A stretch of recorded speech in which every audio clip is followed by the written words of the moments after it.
બંધારણની અંદર જે મૂળભૂત હકો આપેલા છે એમાંનો બીજો એક મૂળભૂત હક એટલે શોષણ વિરુદ્ધનો અધિકાર. અહીંયા આ શબ્દ ઉપરથી જ ખ્યાલ આવે છે કે આપણું કોઈ શોષણ ન કરી શકે એ માટેનો અધિકાર પણ આપણા બંધારણની અંદર આપવામાં આવ્યો છે. કોઈ પણ વ્યક્તિનો બીજી વ્યક્તિ દ્વારા કોઈ પણ પ્રકારે શોષણ ન થાય અને એવા શોષણ વિહીન સમાજની સ્થાપનાનો મુખ્ય ઉદ્દેશ્ય બંધારણનો છે. અને જે આ હક દ્વારા સિદ્ધ થયો છે કે સમાજનો કોઈ પણ સમાજની અંદર રહેતી કોઈ પણ વ્યક્તિ છે બીજી વ્યક્તિનું શોષણ ન કરે અને આપણો સમાજ છે ભારતીય સમાજ એ શોષણ વિહીન બને એ માટે જ આ હક છે, આ અધિકાર છે, એનો સમાવેશ આપણા બંધારણની અંદર કરવામાં આવ્યો છે. વિદ્યાર્થી મિત્રો, આપણને ખ્યાલ છે કે પ્રાચીન સમયની અંદર ઇતિહાસની અંદર આપણે ત્યાં મનુષ્યનો વેપાર થતો, વેઠ પ્રથા, દાસત્વ અને બળજબરીથી કરાવાતી કોઈ પણ પ્રકારની મજૂરી ઉપર પ્રતિબંધ મૂકવામાં આવ્યો છે. પહેલા આવું હતું કે દાસ બનાવી દેતા જે અમુક જ્ઞાતિના લોકોને, વેઠ પ્રથા હતી, દીકરી સાસરે જાય તો એની સાથે કામવાળીઓ આપતા. આપણે રાજા રજવાડાનું જોયું છે કે રાણીના લગ્ન થાય એટલે કેટલી તો એની યારે કામવાળીઓ જાય, દાસીઓ જાય. તો આવું બધું દાસત્વ હતું.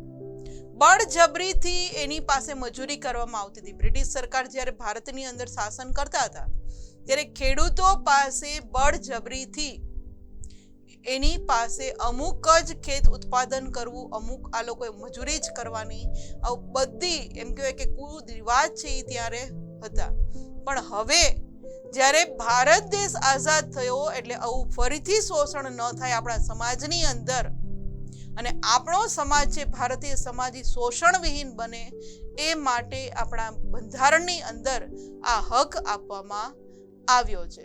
અને આ જોગવાઈનો ભંગ જો કોઈ કરે કે હવે જો કોઈ મનુષ્ય છે એ મનુષ્યનો વેપાર કરે, વેઠ પ્રથા, દાસ પ્રથા ક્યાંય જોવા મળે, કોઈ બળજબરીથી મજૂરી કરાવે તો આનો ભંગ કરે છે તો એ શિક્ષાપાત્ર ગુનો ગણાય છે. જે પહેલાના સમયની અંદર જે મેં હમણાં વાત કરી એ પહેલા થતું હતું પણ હવે એવું થતું નથી.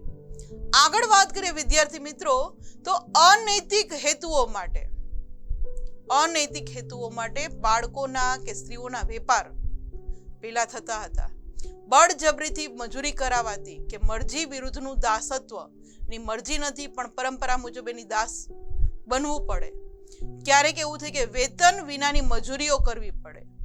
આવી સદીઓથી ચાલી આવેલી વેઠ પ્રથાનો હવે અંત લાવવા માટે જ આ હક છે એનો બંધારણની અંદર સમાવેશ કરવામાં આવ્યો છે. કે ઘણા વ્યક્તિઓ છે એ પહેલાના સમયમાં એવું થતું કે કોઈ રૂપિયાની વ્યાજે લીધા હોય, હવે એ ચૂકવી નથી શકતી એટલે એને મજૂર તરીકે, દાસ તરીકે જે તે વ્યક્તિના ઘરે રહેવાનું. આપણે મૂવીમાં બતાવે છે અત્યારે ઘણા મૂવીની અંદર કે પહેલા આવું થતું હતું. તો આવું ન થાય આવી વેઠ પ્રથા જે સદીઓથી આપણે ભારતની અંદર ચાલતી હતી કે જ્યાં સ્ત્રીઓનો વેપાર થતો હતો, બાળકોનો વેપાર થતો હતો, બળજબરીપૂર્વક બાળક કેપેબલ નથી છતાં પણ એની પાસે મજૂરી કરાવવામાં આવતી હતી, સ્ત્રીઓ પાસે અમુક કામ કરાવવામાં આવતું હતું. તો આવું બધું ન થાય, આવી વેઠ પ્રથા ન થાય, એનો અંત આવે એ માટે જ આપણે બંધારણની અંદર આ હક મૂકવામાં આવ્યો છે. કોઈ પણ વ્યક્તિ વિના વેતનથી કે લઘુત્તમ વેતન કરતા જે વેતન એને પૈસા પગાર એને મળવો જોઈએ એના કરતા ઓછા વેતનથી જો એને બળજબરીપૂર્વક કે ફરજિયાતપણે એની પાસે મજૂરી કે કામ કરાવે તો એ પણ શિક્ષાપાત્ર ગુનો બને છે. આ ઇમેજની અંદર જે આપણે વાત કરી છે કે બાળકો પાસે પહેલા કેવા કેવા કામ કરાવતા હતા એ આપણે જોઈ શકીએ છીએ. ત્યારબાદ વાત કરીએ વિદ્યાર્થી મિત્રો 14 વર્ષથી આપણને આ કાયદો ખ્યાલ છે કે 14 વર્ષથી નીચેની ઉંમરના કોઈ પણ બાળકને જો કોઈ કારખાનામાં, ખાણમાં કે જોખમી વ્યવસાયમાં, કોઈ બાંધકામમાં, ગેરેજની અંદર, હોટલમાં કે લારી ગલ્લા કે ઘરના નોકર તરીકે કોઈ પણ કામમાં રાખી શકે નહીં અને જો રાખે તો એ શિક્ષાપાત્ર ગુનો બને છે. બાળ મજૂરીની નાબૂદી માટેનો જ એક કાનૂન બનાવવામાં આવ્યો છે અને આ કાનૂન હેઠળ જો કોઈ વ્યક્તિ પોતાના કારખાનામાં, ખાણમાં, કોઈ વ્યવસાયમાં કોઈ હોટલમાં, ગેરેજમાં ક્યાંય આવા બાળકોને જે 14 વર્ષથી નાના છે એને ક્યાંય કામે રાખે છે તો આ બાળમજૂરી નાબૂદી કાનૂન હેઠળ શિક્ષાપાત્ર ગુનો જાહેર કરી અને જે તે વ્યક્તિને શિક્ષા પણ કરવામાં આવે છે. કારણ કે 6 થી 14 વર્ષના બાળકને શિક્ષણ મેળવવાનું છે, એને આ કામો કરવાના નથી. આ ઇમેજની અંદર જે બાળમજૂરીઓ કરવામાં આવે છે આપણે જોઈ શકીએ છીએ, જે ખરેખર શિક્ષાપાત્ર ગુનો ગણાય છે.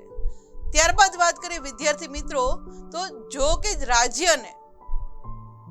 રાજ્યને જાહેર હેતુઓ માટે, લશ્કરી સેવાઓ માટે, રાષ્ટ્રીય ફરજો કે સમાજ સેવાના કોઈ ક્ષેત્રમાં જ્યારે રાજ્યને એવું લાગે કે ક્યારેક કોઈ કટોકટી આવી ગઈ છે, કોઈ આફતો આવી છે, કોઈ કુદરતી આફત આવી, કોઈ લશ્કરી સેવા માટે, એવી જ્યારે રાષ્ટ્રને જરૂર પડે અને ત્યારે કોઈ વ્યક્તિને સમાજ સેવામાં જાય છે, ક્યારેય કોઈ ધર્મ માટે, ત્યારે જાતિ, લિંગ કે જ્ઞાતિ કે વર્ગના ભેદભાવ રાખ્યા વિના ફરજિયાતપણે વ્યક્તિ પાસે સેવા લેવાનો અધિકાર છે રાજ્યને છે. પણ ક્યારે કોઈ કુદરતી આફત હોય, કોઈ વિદેશી આક્રમણ આપણે ત્યાં થાય અને આપણા રાષ્ટ્રની અંદર આપણે ફરજિયાત સેવા કરવી પડે હોય, લશ્કરની સેવા કરવી પડે એવું છે, ત્યારે આપણું રાજ્ય છે એ આવી સેવા છે ફરજિયાતપણે વ્યક્તિ પાસે કરાવી શકે છે. તો તમે એને ત્યારે તમે એમ ન કહી શકો અમને તો આ શોષણ વિરુદ્ધ અમારું શોષણ થાય છે, ના, કારણ કે એ આપણી ફરજ છે ને રાજ્ય એ ફરજિયાતપણે આપણી પાસે સેવા લઈ શકે છે. અને આ સેવા છે એ વેતન વિના પણ હોઈ શકે અને વેતન પણ હોઈ શકે. કારણ કે તમે કોઈ ધર્મ માટે જ જાઓ છો, આપણા રાષ્ટ્રની સેવા માટે જાઓ છો, તો એના માટે આપણે એમ ન કહી શકીએ કે તમે અમને વેતન આપો.